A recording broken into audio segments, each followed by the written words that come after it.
말씀은 요한복음 11장 21절부터 27절의 말씀을 통해서 올바른 신앙의 원리라고 하는 제목을 가지고 함께 나누기를 원합니다. 21절입니다. 마르다가 예수께 여짜오되 주께서 여기 계셨다면 내 오라비가 죽지 아니하였겠나이다. 무슨 말이죠?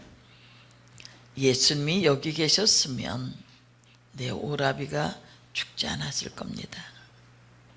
내 오라비가 죽은 것은 예수님이 여기 계시지 않았기 때문입니다. 22절입니다. 그러나 나는 이제라도 주께서 무엇이든지 하나님께 구하시는 것을 하나님이 주실 줄을 아나이다. 예수께서 가라사대 내 오라비가 다시 살리라. 마르다가 가로되 마지막 날 부활에는 다시 살 줄을 내가 아나이다. 예수께서 가라사대 나는 부활이요 생명이니 나를 믿는 자는 죽어도 살겠고 무릇 살아서 나를 믿는 자는 영원히 죽지 아니하리니 이것을 네가 믿느냐. 가로되 주여 그러하외다. 주는 그리스도시요 세상에 오시는 하나님의 아들이신 줄 내가 믿나이다. 아멘. 오늘 본문은 베다니에 사는 삼남매에 주님이 극진히 사랑하셨습니다. 그런데 그 중에 하나 나사로가 죽음으로써 펼쳐지는 여러 가지 일들입니다. 그러나 하나님은 이것을 통해서 부활이라고 하는 놀라운 진리를 알게 해 주시는 줄 믿습니다. 지금 이렇게 어려운 때에 무엇보다도 중요한 것은 바른 신앙, 바른 삶입니다. 그래야 엉뚱한 소리를 하지 않는 거예요. 하나님이 지켜주시면 대면 예배를 아무리 드려도 괜찮다. 또 하나님이 지켜주시면 어떻게 해도 괜찮다. 그건 부지에서 나오는 겁니다. 그러니까 하나님의 말씀을 잘 지키고 그리고 또 우리의 신앙도 바른 인격을 가지고 행해야 할 줄 믿습니다. 예수 그리스도를 믿고 사는 성도의 삶은 예수가 나의 구주임을 고백하고 그 믿음 안에서 끝까지 변함없이 살아가는 것입니다. 많은 사람들은 그저 목적을 이루기 위해서 어떠한 수단과 방법을 가리지 않고 다 동원하는 경우가 많습니다. 그러나 하나님의 절대적인 역사를 이루는 교회는 천천히 가더라도 바르게 가야 합니다. 성도들 또한 바른 신앙으로 살아야 합니다. 모든 일에 너무 급하게 서두르지 말아야 합니다. 그래서 바른 생활, 바른 신앙으로 살아가고 바른 교회를 이루어가길 원합니다. 숫자를 채우기 위해서 교회가 삐뚤어진 방향으로 가면 안 됩니다. 돈을 벌겠다는 목적으로 성도가 잘못된 길을 가면 안 됩니다. 힘들어도 바르게 가야 합니다. 너무 극단에 빠지지 말고 균형과 조화를 이루는 신앙생활을 해야 합니다. 그래서 겉으로는 드러나지 않지만 이상하게 신앙생활을 잘못된 것으로 인도해가는 그런 모습들을 참 많이 봅니다. 요즘 전화를 얼마나 많이 받고 있는지 몰라요. 어떤 사람은 이렇게 하면 된다는 동. 여러분, 우리의 교과서는 뭡니까? 성경입니다. 하나님의 말씀이 우리의 교과서예요. 이 사람이 이렇게 해서 저렇게 해서 어떤 사람은 자기가 어떻게 했더니 자기는 큰 축복을 받았다는 둥, 이런 것에 현혹되지 마시고, 비록 지금 힘들고 어렵다 할지라도 하나님의 말씀을 굳게 붙들고 우리의 환경과 우리의 모든 여건을 뛰어넘어 역사하시는 하나님의 위대하신 역사를 체험할 수 있기를 원합니다. 그래서 많은 사람들이 뭐 넘어지고 흔들리고 하는데, 분명히 아셔야 될 것은 사람의 끝은 하나님의 시작이다. 내가 이것이 끝이라고 생각하면 하나님 그때부터 역사하십니다. 하나님 당신의 사랑한 백성들을 절대로 버린다고 말씀 안 하셨고 포기한다고 말씀하지 않았습니다. 그 백성을 눈동자처럼 지켜 보호해 주신다고 했습니다. 광야 40년 동안도 돌보시고 지킨 하나님께서 지금 우리의 어려운 사정을 누구보다도 잘 알고 계십니다. 그 하나님께서 이 환경 속에서도 하나님의 일하심은 오늘도 여전히 함께 하시는 줄 믿습니다. 그래서 우리의 고통스러운 현실이 하나님 안에서 새로운 소망과 기회로 열려지는 시간이 되어지기를 원합니다. 오늘 요한복음 11장에 보면 예수님께서 유독 많은 가정들 중에서 특별히 사랑한 귀한 가정에 대한 이야기입니다. 이들은 예루살렘에서 약 2km 떨어져 있는 베단이라는 마을에 살고 있었습니다. 그 베단이는 요즘 말로 하면 달동네입니다. 예루살렘에서 실패한 사람들이 밀려와서 사는 곳입니다. 그곳에서 마리아, 마르다, 나사로 3남매가 살고 있었습니다. 그런데 이들은 부모를 일찍 열고 이제 오빠 나사로, 동생 마리아와 함께 어렵게 살고 있었습니다. 그런데 어느 날 불행이 예고 없이 찾아왔습니다. 그동안 가장의 역할을 하던 오빠 나사로가 병이 들었습니다. 의사를 불러오고 효염이 있다고 하는 각종 약을 다 구해다 먹여도 백방으로 노력해도 아무 소용이 없었습니다. 점점 사경을 헤매가는 오빠를 보고 마르다는 요단강 건너편에 계신 주님께 요청을 합니다.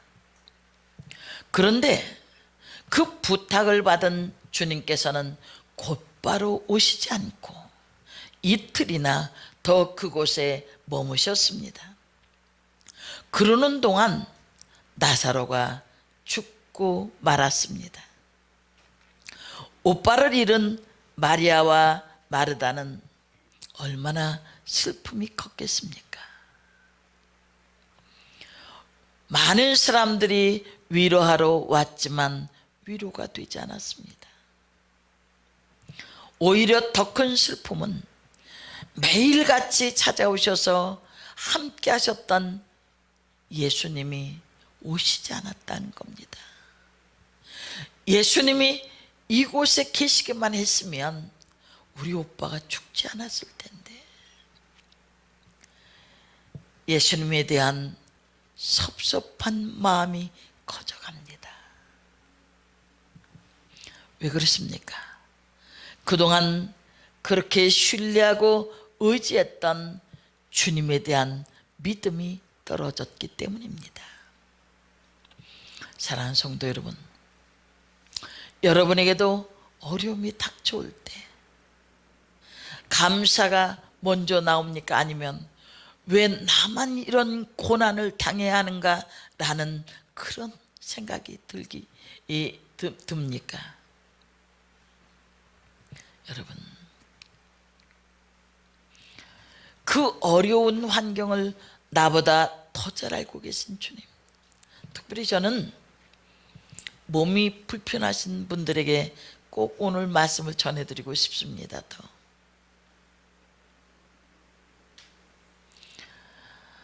한쪽이 괜찮은 듯 했는데 또 다른 쪽이,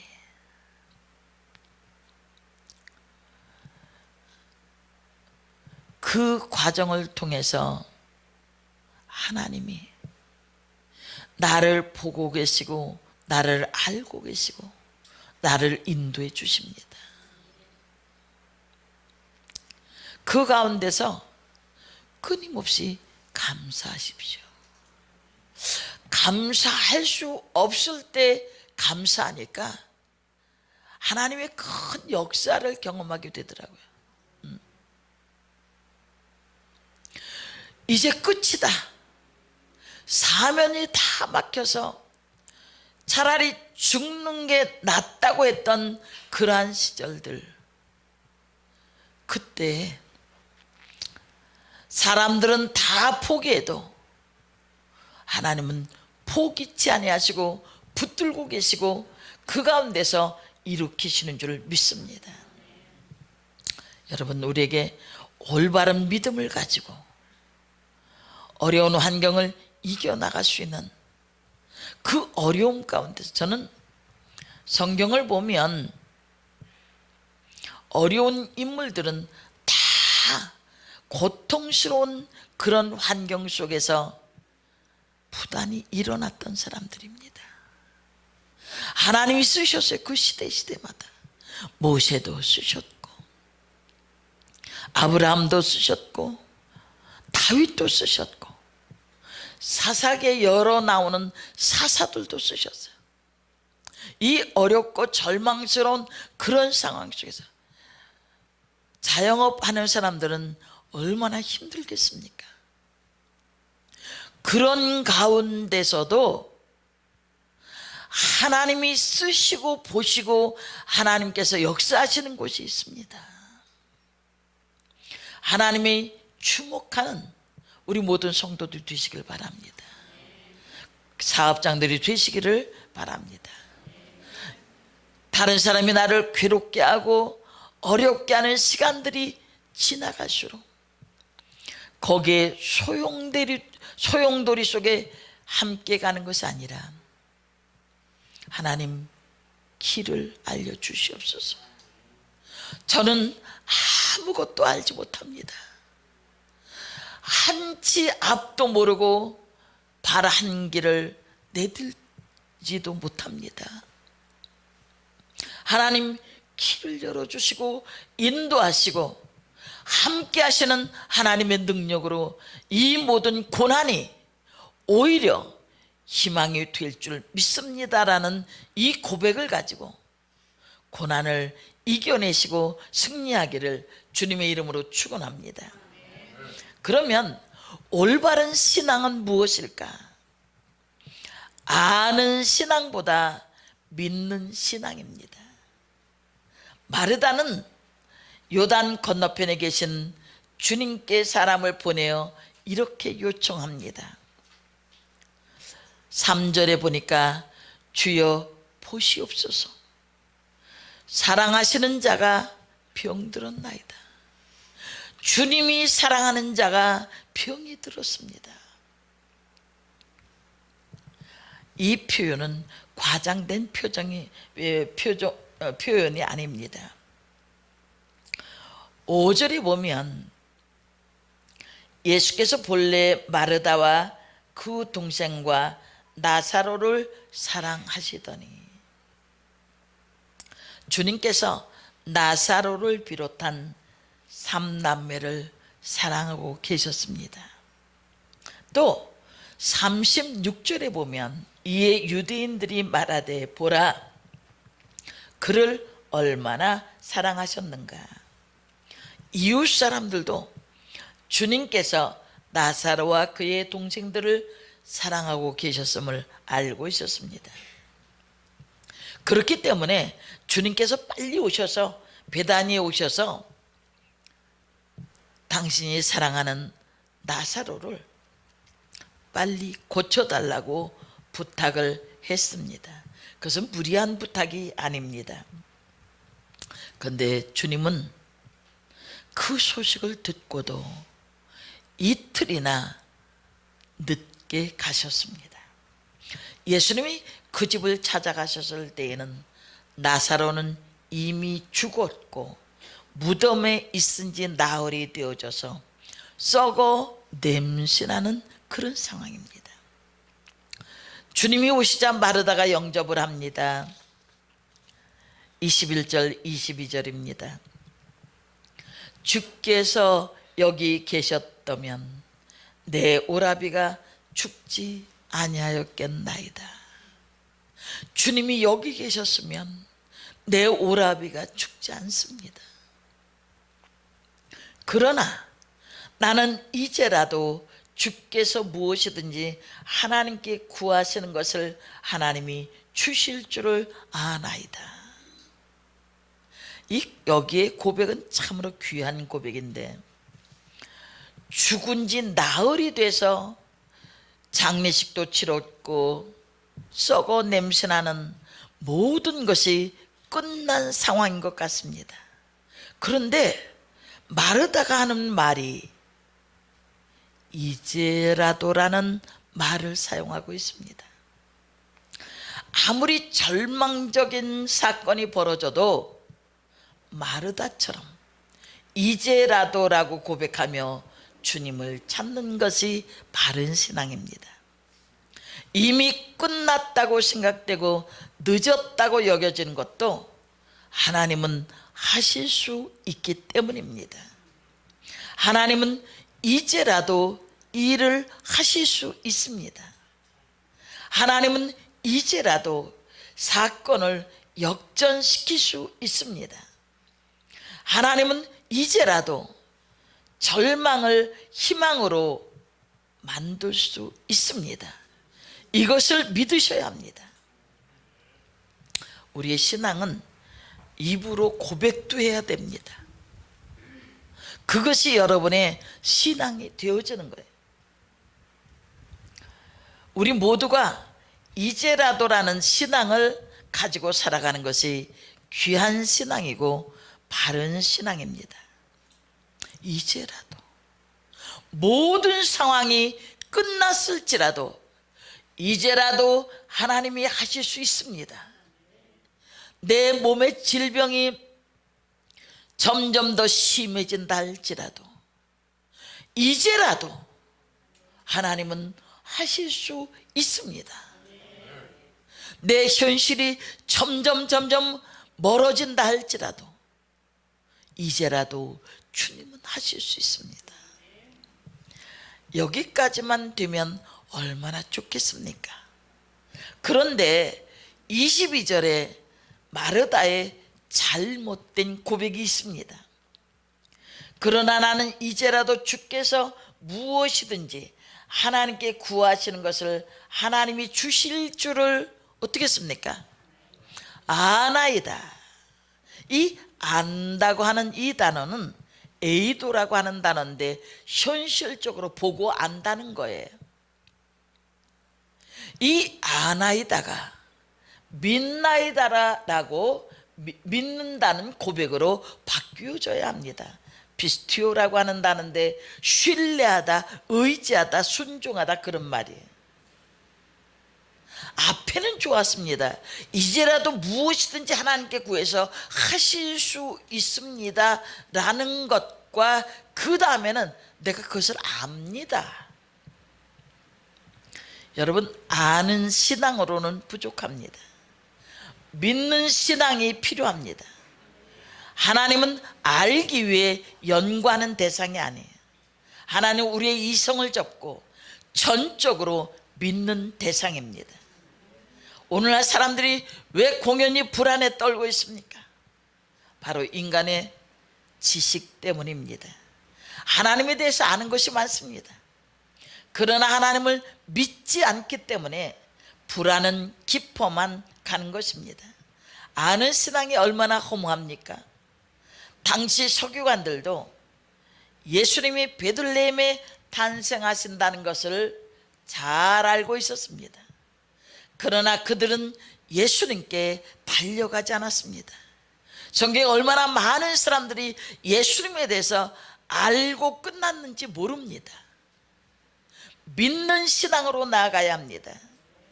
예수 그리스도를 구원자로 믿어야 합니다. 아는 신앙은 그것으로 끝입니다. 믿고 실천하는 신앙이 바른 신앙입니다. 많은 사람들이 하나님을 믿은 후에 알려고 하는 것이 아니라 알고 믿으려고 합니다. 그러나 이런 사람들은 결코 하나님을 찾을 수가 없습니다. 하나님은 먼저 믿는 자에게 아버지로서 만나 주시는 것입니다. 만약에 여러분들이 여러분의 사랑하는 딸과 아들이 여러분에게 당신이 나의 엄마임을 반드시 증명해 주시오, 아빠임을 증명해 주시오. 그럼 어떻게 해야 되겠습니까? 자녀는 아버지임을 증명받으려고 하지 않고 믿어지는 거예요. 여러분, 예수님이 믿어지는 것이 큰 축복이에요. 어떤 사람은 아무리 믿으려고 해도 되지 않는다는 거예요. 믿음은 선물이라고 그랬어요. 하나님을 아는 신앙도 좋습니다. 얼마나 많은 사람들이 그 교회를 떠나간 사람들도 하나님에 대해서 압니다. 아는 것에서 믿는 신앙이 되어지면 하나님의 거룩한 진리에 도달할 수 있는 축복이 열려질 줄 믿습니다. 그래서 올바른 신앙은 아는 것으로 끝나는 것이 아니라 믿는 거예요. 주님이 하나님께 구하는 것은 무엇이든지 이룰 수 있다는 것을 믿는 믿음의 사람들 되시길 바랍니다. 두 번째는 미루는 신앙보다 현재적 신앙입니다. 마르다의 고백을 들으신 예수님은 내 오라비가 다시 살리라. 그러자 마르다는 24절에 마지막 날 부활에는 다시 살 줄을 내가 아나이다. 조금 전까지만 해도 이제라도 주님은 하실 수 있다고 고백했던 그가 주님이 내 오라비가 살리라라고 말하니까 이제라도라는 고백은 없어지고 마지막 날 부활에는 그렇게 될 줄 믿습니다. 그런 말이에요. 여기서 우리는 아주 중요한 신앙의 원리를 깨닫게 됩니다. 바른 신앙은 내일로 미루는 신앙이 아니라 현재 신앙이어야 합니다. 이제라도 하나님께서 일을 이루실 수 있는 그런 것을 믿을 수 있는 사람이래야 돼요. 가끔 보면 어떤 사람은 예전에 신앙이 어땠고 자기가 기도를 얼만큼 했고 과거의 신앙에 사로잡혀 있는 사람들이 있습니다. 먼 훗날 뭐 이렇게 해주시겠지. 온전한 믿음이 아닙니다. 하나님은 지금 존재하십니다. 먼 장래의 천국을 약속하는 분만은 아닙니다. 하나님은 현재도 우리를 돌보시고 우리에게 복을 주시고 우리의 장래일을 보장해 주시는 줄 믿습니다. 우리에게 현재의 신앙이 중요하다는 거예요. 내가 다음에 기도할게요. 내가 다음에 무엇을 할게요. 아닙니다. 오늘 지금 이 순간 여기서 나에게 역사하시는 하나님의 손길을 느끼고 체험하고 믿어야 하는 것입니다. 하나님 지금도 우리를 위해서 일하고 계십니다. 우리의 지금 좋은 신앙이 나중까지 복되게 이어져야 합니다. 신앙이 무엇입니까? 참된 신앙은 믿는 거예요. 예를 들면 가뭄에 비가 내리게 해달라고 기도했다면 어떻게 됩니까? 가뭄에 비가 내리도록 기도를 했으면 어떻게 해야 돼요? 우산을 가지고 가는 신앙이 되어져야 합니다. 현재 신앙, 실제 신앙으로 보다 바른 신앙을 가지고 주님을 감동시키는 성도들이 되시길 바랍니다. 마지막 세 번째는 환경을 보는 신앙보다 하나님을 보는 신앙입니다. 예수님은 이어서 마리아를 부르십니다. 마리아는 예수님 앞에 와서 발 아래 엎드립니다. 이 발 아래 엎드렸다고 하는 이 단어는 핍토라는 단어입니다. 마치 쓰러지듯이 그분 앞에 엎드린 것을 묘사한 겁니다.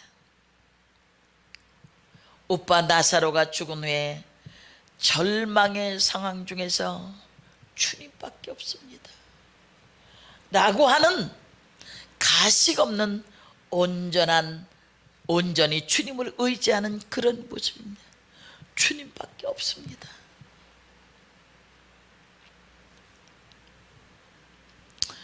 모든 기적은 여기서 시작이 되어집니다.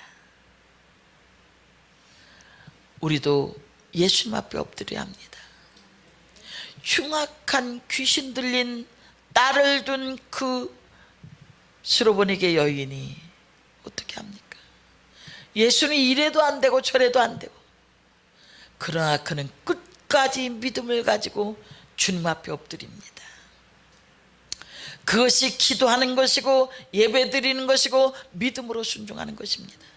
내 앞에 칠흑 같은 어둠이 있고 삶의 어려움이 있다 할지라도 그 가운데서 주님밖에 없습니다. 내 현재의 상황을 뛰어넘어갈 수 있는 것은 주님밖에 없습니다. 내 이 절망의 고통 속에, 질병의 고통 속에 일어날 수 있는 것은 주님밖에 없습니다 라고 하는 그런 엎드림이 필요합니다. 예수님은 마리아와 마르다와 대화를 마치시고 나사로의 무덤에 가십니다. 무덤은 굴이었는데 돌로 막혀져 있습니다. 예수님이 돌을 옮겨 놓으라고 하셨습니다.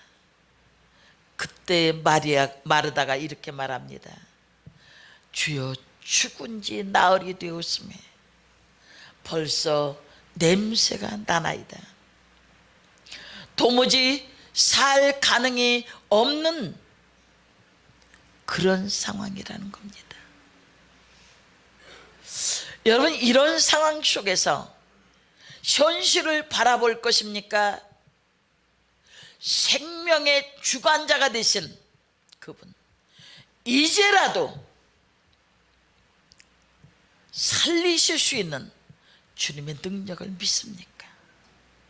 여러분의 절박한 현실을 바라보고 안 됩니다 라고 하는 것이 아니라 그 상황 속에서 일하시고 역사하시는 하나님을 바라볼 것입니까? 주님을 바라보지 않고 환경을 바라보면 넘어질 수밖에 없습니다. 낙심하게 되어집니다.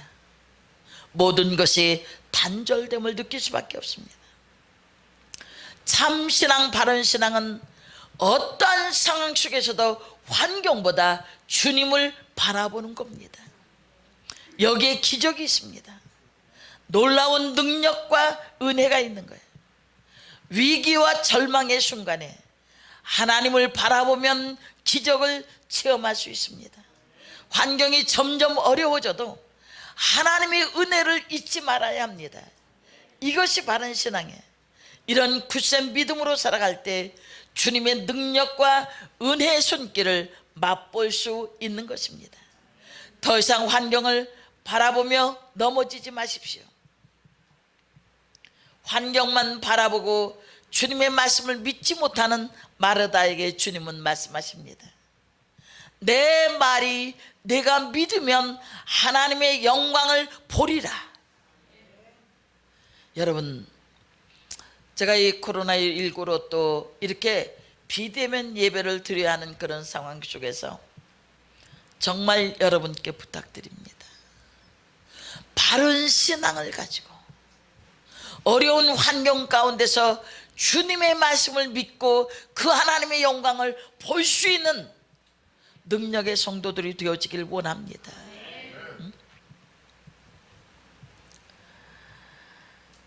주일마다 여러분들의 얼굴을 보고 대하는 것이 큰 기쁨이었는데 또 언제 끝날지 모르는 이런 상황. 목사의 가슴에는 혹시라도 신앙이 나태해질까 마음이 아픕니다. 그러나 여러분들이 24시간 주님과 동행하는 믿음을 가져야 합니다.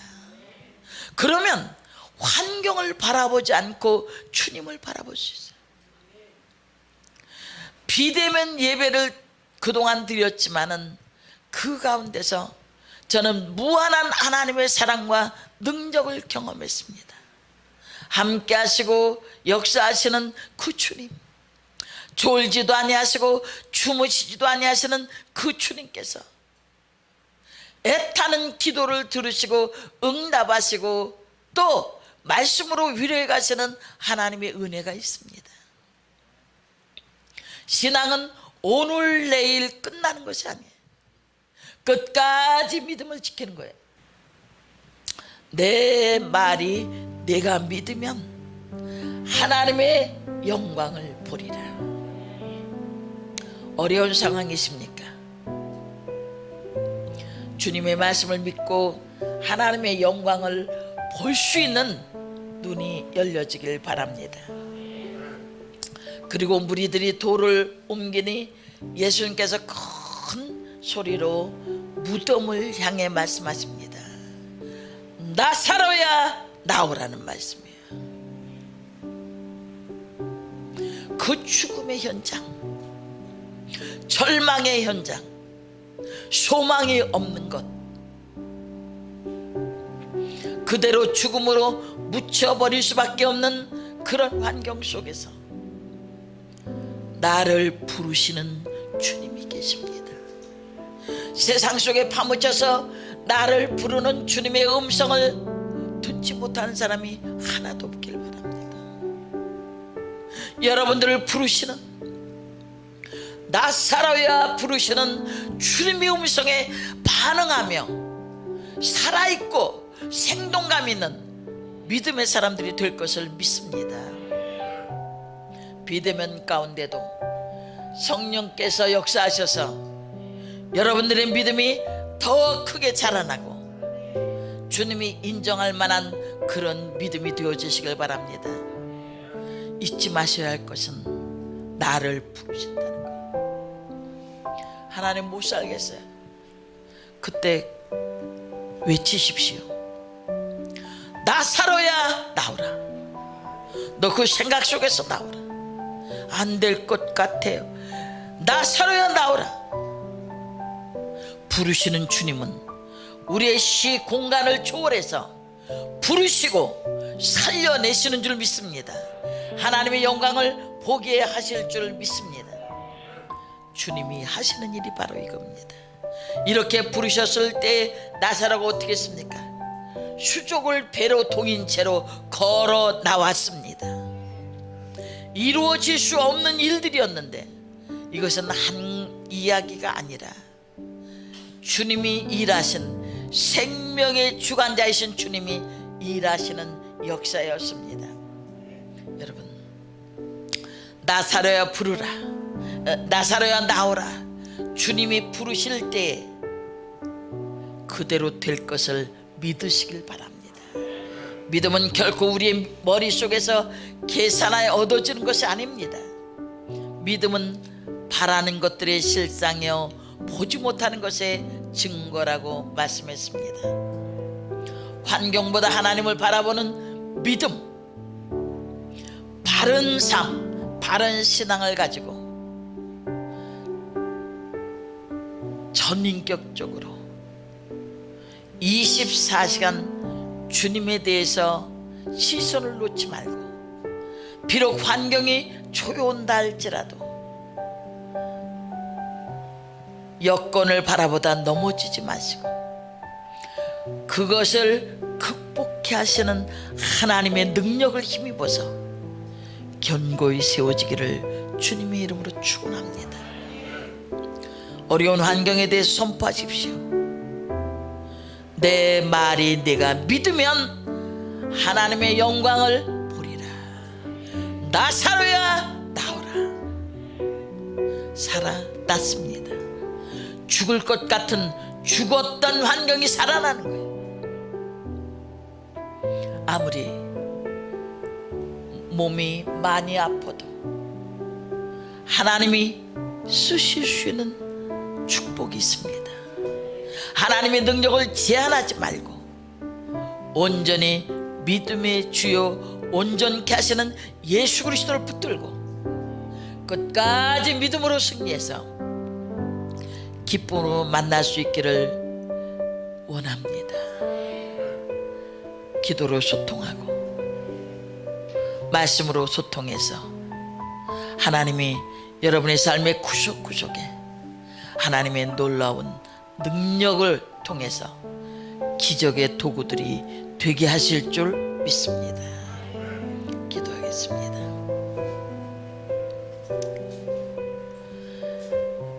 살아계신 아버지 하나님, 8월달이면 예배도 다 회복되어지고 또 여름 수련회도 갈 수 있으리라 생각했습니다. 그러나 코로나19의 확산으로 인해서 다시 또 비대면 예배를 드립니다. 하나님, 우리 성도들을 지켜주시옵소서.